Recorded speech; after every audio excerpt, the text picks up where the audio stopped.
You're on a stepladder Saturday morning reaching for the top shelf, something you've done 100 times. This is where it goes wrong first for men over 60. But it's not about the ladder. I watched a stronger man than me go down. No ladder in sight. So what's protecting you? Stay with me. This takes 1 minute. I'm Atlas Reed. Subscribe. You belong here. Point 1. There's a specific way men over 60 end up in the emergency room that almost nobody talks about. And it isn't weak knees, and it isn't a slippery sidewalk. I watched a stronger man than me lose his footing on a bathroom floor that wasn't even his, reaching for a towel rail that wasn't there. He'd been physically powerful his whole life. It didn't matter. Now look at the data. Somewhere between 81 and 89% of ladder fall injuries treated in emergency rooms belong to men, not the elderly in general. Men, specifically. Think about the last time you climbed a stepladder to clean a gutter or grab a box off a top shelf.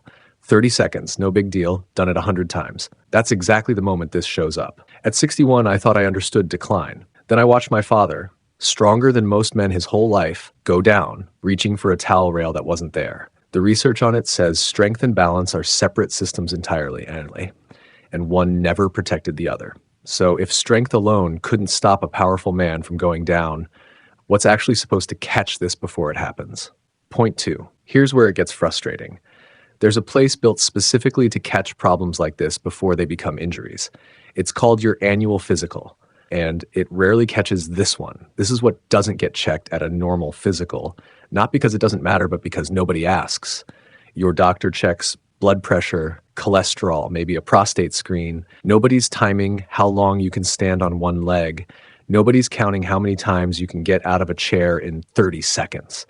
And those two numbers matter more for your fall risk than almost anything else on that chart, because they're the ones nobody's actually measuring. The gap isn't your doctor being careless.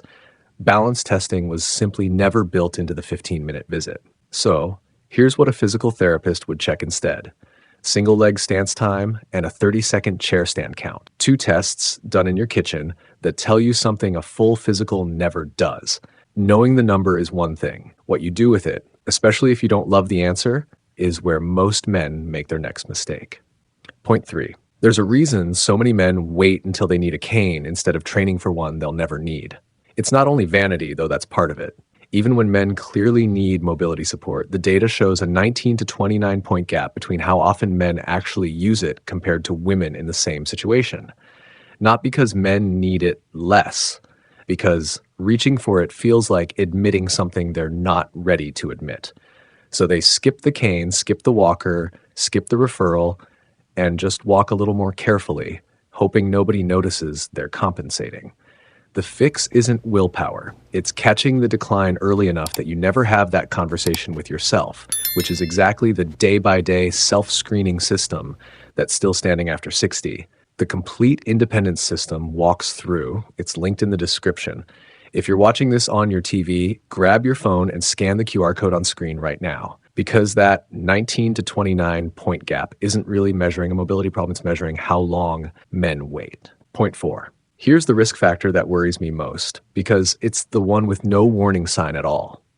Only about 2% of men with osteoporosis are diagnosed before they break something.